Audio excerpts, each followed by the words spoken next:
This is the Dollemore Daily, and I'm Jesse Dollemore.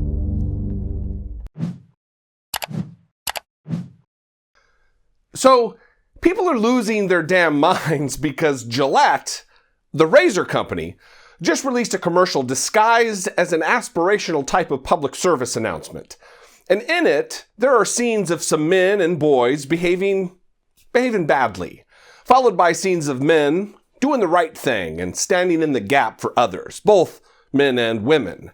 And then the piece essentially ends with a son watching his father be an advocate for someone in need by interceding in a situation where a young boy looks about to be beaten up by a group of larger boys, indicating that it is up to men of today to set an example for those who will be the men of tomorrow. Through this behavior, how to behave, how to treat others. Here, I tell you what, I'm going to play the video. I'll play it now. If you've already seen it or you don't care to watch it, just skip ahead about a minute and a half, because afterward I'm going to talk about all of the violently insecure dudes who are either freaking out or are desperate for attention, calling it anti-man and anti-masculinity. Bullying. The Me Too movement against sexual harassment. Masculinity. Is this the best a man can get? Is it? We can't hide from it. Sexual harassment is taking over. It's been going on far too long. We can't laugh it off. Who's the daddy? What I actually think she's trying to say. Making the same old excuses. Boys will be boys. Boys will be boys. Boys will be boys. But something finally changed. Allegations regarding sexual assault and sexual harassment. But she says it's And there will be no going back. Because we believe in the best in men. Men need to hold other men accountable. Smile, sweetie. Come on. To say the right thing. To act the right way. Bro, not cool. Some already are. In ways big Yo, men. and small. I am strong. But some is not enough. It's not how we treat each other, okay? Okay. Because the boys watching today will be the men of tomorrow.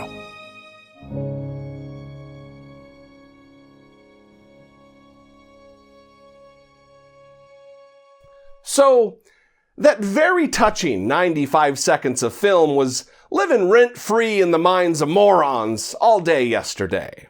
For instance, the desperate to be relevant in any other way than rationality, James Woods took a moment to stop trying to get teenage girls to go to Vegas with him to tweet this.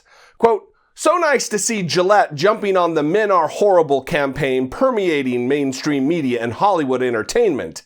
I, for one, will never use your product again," unquote. Sniveling embarrassment on not one but two continents, Piers Morgan tweeted maybe 50 times about this video, promoting a poorly written column he wrote, saying things like, quote, "Let's be clear, Gillette now wants every man to take one of their razors and cut off his testicles," unquote. And, quote, "Gillette just declared vindictive, man-hating war on its loyal customers. Why should I/we buy its products again?"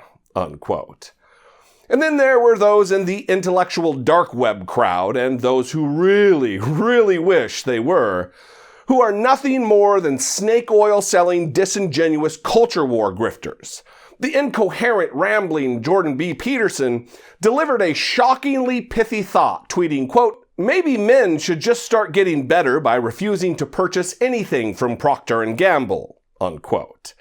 And Michael Shermer, never to miss out on an opportunity to keep his nose firmly up the exhaust of Peterson, added, quote, No, Jordan B. Peterson. The lesson here is that barbecuing makes masculinity toxic. It's something in the charcoal briquette smoke."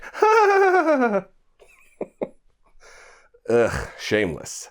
And then there was Gad Saad, the fragile little man who was so insecure about his own masculinity that he wouldn't even admit to how tall he is when he was on Joe Rogan's show. He tweeted this nonsense, quote, "I wonder how the toxic men who stormed the shores of Normandy to liberate the world from pure evil would feel about the moralizing of Gillette/Procter & Gamble. The folks who do not understand why people are upset at the obnoxious virtue signaling are blind to the toxic anti-male zeitgeist reverberating through every corner of the halls of intelligentsia. No one contests the fact that we should hold accountable those who commit criminal, unethical, and immoral behaviors, irrespective of which of the 873 genders they belong to. That's not the point," he finished his tweet with. Listen, trust me that there were many, many other tragic cries for internet attention about this video. These are but a few. So let's talk about this. Was Gillette really trying to say that men are horrible? Was it declaring a vindictive, man-hating war? Was the message anti-man or anti-masculinity? I watched it several times today while thinking about what I was going to say here, and I think no.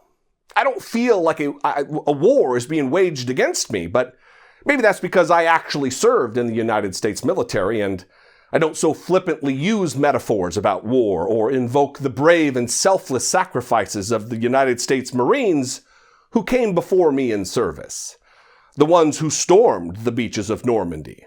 The ones who vanquished Nazi Germany and the ones who never made it home.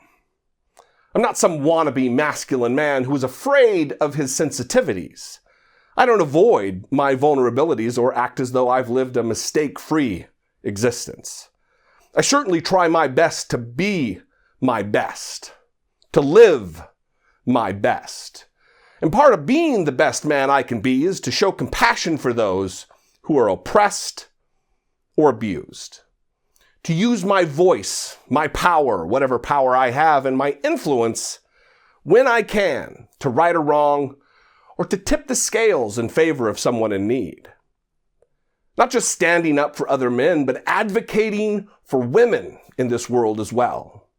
You see, pointing out that there is work to do amongst us men isn't anti-man, because shining a light upon a flaw is but one side of the coin. The other side of the coin being an opportunity to correct that very flaw. And that is what this Gillette video was. It was a rallying cry for men. Strong men. Men who understand that there is work to do to be better, and who are willing to roll up their sleeves and put in that work to make manhood something better tomorrow than it is today. So listen, James Wood, Piers Morgan, Jordan B. Peterson, Michael Shermer, and Gad Saad. If your masculinity is so precious and fragile that a commercial promoting not standing idly by in the face of damaging, abusive, and predatory behavior, you're confusing masculinity with crippling insecurity. And the rest of us have a brighter future to build.